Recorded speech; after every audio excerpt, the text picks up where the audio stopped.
This is your Love Island USA Week 2 recap. The Villa continues to play a very aggressive game of romantic musical chairs as we're now introduced to 3 new bombshells. We have Country Caleb, we have Blondie Jen, and we have Pixie Soul. Each of the Islanders is struggling with their own sort of tug of war between this is my connection, do not touch them, and I have a lot of temptation in exploring the other potential lovers on this island. Monday, we kick off with a slumber party kiss challenge where each of the girls are blindfolded and assigned a corresponding paint color so that they can kiss every single man on the island and see where they've rubbed up on everybody else's man. This is the psychological terror we sign up for when we watch this show, and Melanie made sure to terrorize her man by straddling him while also kissing Corbin. This is likely some get back revenge due to the fact that she was pretty offended that Sincere pulled Kata for a chat in the previous episode. Melanie's Scorpio spidey senses revealed to her that there's another paint color here that she doesn't recognize, and that's because these 2 new beautiful women were kissing up on everybody else's man while Kata was doing her round of the game. Tuesday's episode is a lot of unpacking. Trinity has her man gallivanting through this island with manicured nails, wearing her sunglasses, so we know who's really wearing the pants between her and Bryce. Meanwhile, Anaya tells Casey, I don't feel reassured by you literally at all, especially because within the kissing challenge, he was asked how he felt and he said blessed that he got to kiss all of these women. Zach sort of felt like Kata, the New Hampshire Grim Reaper, was doing a little bit too much by straddling during her kisses during the challenges, so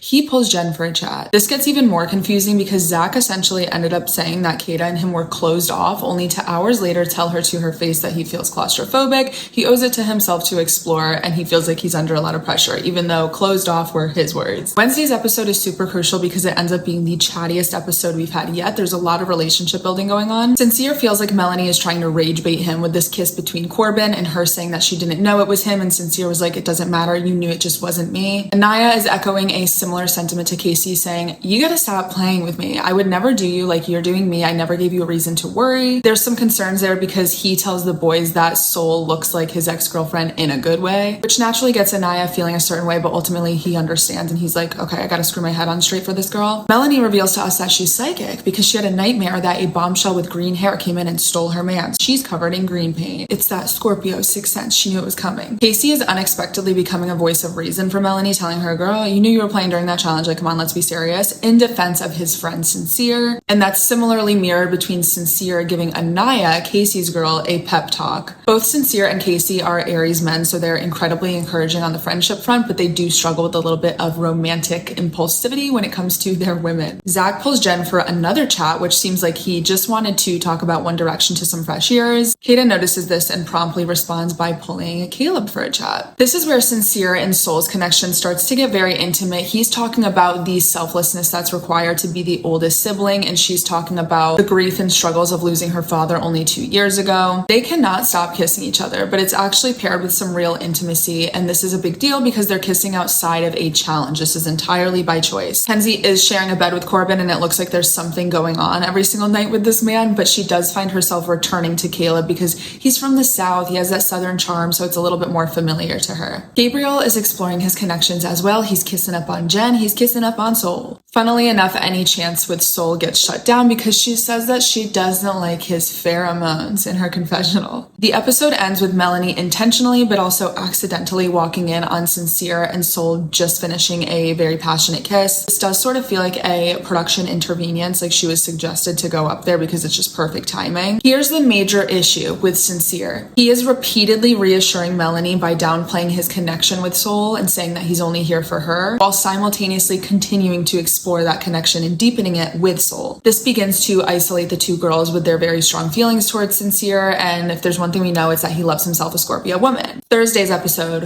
one thing about Kenzie, she's a very honest communicator. She's saying to Corbin, you know, I do like kissing Caleb, but when I was kissing him, I was thinking of you. And he low-key doesn't really care about this. If anything, it's opening the door for him because he's still interested in Melanie, who conveniently is going to be open soon because Sincere continues to disappoint her. So the possibility of them being together is starting to become more real. Trinity continues to fall even harder for Bryce. She's saying she feels herself getting vulnerable. She's a little bit scared, but she does want some more affection from him. Gabriel tells Beatrice that he has explored the other girls by kissing them, and while she's completely okay with this communication here, she's encouraged by the girls to also do the same thing and explore her other connections. We're starting to get a general understanding that there's some physical stuff happening in the sheets between some of the connections, which is just further blurring the lines between who belongs to who, what you're allowed to do, what you're not allowed to do. Sincere and Melanie are talking it out once again, and he is reassuring her, you're the only girl that I'm here for, and this is on display with a very dramatic kiss for everybody to see, including Soul herself. So naturally, moments later, Soul and Sincere go back to to Soul Ties to kiss and talk again. Sincere and Soul seem to be building genuine intimacy just very privately, while him and Melanie sort of have this cat and mouse thing that everybody can see. So when Melanie sees that those two little lovebirds are canoodling again, she pulls Corbin for a chat and she's like, listen, I'm open. Corbin GPT tries to kiss her just like he pulls the line on every other woman in that villa, and she respectfully declines and says, I need to talk to Kenzie first, because that's Kenzie's man. That's her friend's man. Melanie argues for her right to explore Corbin. She's like, listen, you know that things are not working out with Sincere, and Kenzie is rightfully offended by this because she's like, you're the girl that I vent to about all this stuff. Like, you know I'm building a connection with him,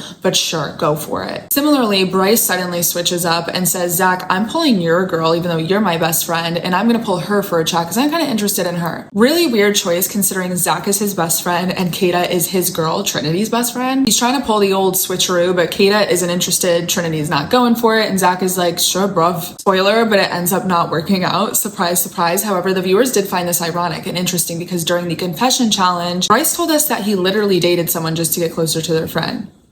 Looks like he's doing the same thing here. On Friday, the Islanders participate in a game of who's most likely. So during the sweet questions, it is sealed with a kiss. During the more sour questions, you get a pie in the face if you're guilty. Naturally, this stirred up some drama between the cast, but for the most part, a lot of this was just fun and games until Soul is voted by the boys as most likely to break girl code, in which she bursts into tears. She gets very upset over this and she says she's sick of this villa. A lot of the viewers are divided because she came into this villa hot and heavy saying, I'm ready to steal someone's man. And that kind of is her job as a bombshell. It's to test the temptation of the already established connections. Others suspect that there may be some social tensions between the cast that is happening off camera or just not making it into the final edit. She says, I don't think I deserve to be pied for speaking to the only person who's open to me on this island, which then leads me to the conclusion that this is exactly the result of being in a love triangle. Sincere is isolating Soul, and none of the other men are speaking to her because the other men respect Sincere and they kind of know this is basically his girl too. And none of the girls are likely speaking to her out of respect for Melanie. Like, you're taking our girl's man. All roads lead back to Mr. Sinister himself. All of this concludes in the long-awaited America Votes recoupling, which is done through the Love Island app. It crashed earlier in the week because there was so much overwhelming traffic. America pairs Caleb with Kenzie. She cannot contain her excitement. She's very excited about this. Gabriel is paired with Jen. Sincere is paired with Soul. So this leaves Corbin to choose yet again between Beatrice or Melanie, and he chooses Melanie. This sends Beatrice home because she is single and vulnerable. We learn now that once you are eliminated from the island, you get sent straight to After Sun. That's hosted by both Teffy and Sierra, who did the pie challenge. This is good because this gives the viewers what they want. This allows the Islanders to really give their authentic 2 cents of the unfiltered events of their firsthand experience on the show. Melanie sort of gives a speech here as well where she's like, listen, I'm just happy that this love triangle between me and Soul is over. Soul, I'm done fighting with you, which is sort of a self-admission that she was sort of antagonizing this girl in an attempt to get her man back. And with the door already cracked between Melanie and Corbin, this really allows them to explore this connection now. So we'll see how serious Melanie is about being done with Sincere. The most emotional moment out of this episode was seeing Gabriel say bye to Beatrice. We have an entirely Spanish conversation between the two. They're both really expressing how deeply seen and valued each of them felt with one another. And this exchange reveals a lot of emotional depth from Gabriel that we hadn't really seen in the previous episodes. We all kind of thought he was minimized to his sexual deviant. And a lot of the viewers were frustrated with this because had he had more confessionals, had he had more subtitles, we might have seen that they built more intimacy than we were initially aware of, which would have prevented America from voting to put him with Jen. We can expect a lot more twists and turns because today, Sunday, June 14th, there's a new moon in Gemini. This is shaking up friendships, connections, gossip, social and romantic decision making, their strategies moving forward. Venus has also just recently entered Leo, so this is turning the heat all the way up when it comes to passion, very grandiose displays of affection, declarations of love, need for attention and putting your lovers on a pedestal. So everybody needs to get very serious on what they truly and authentically want because we're starting to get closer to that Mercury retrograde in Cancer. And if there's one thing that transit does, it drags unresolved feelings back up to the surface. Do not get too comfortable with this cast because it is very likely to switch up once again, but I will be here to explain it to you and update you next week when it does.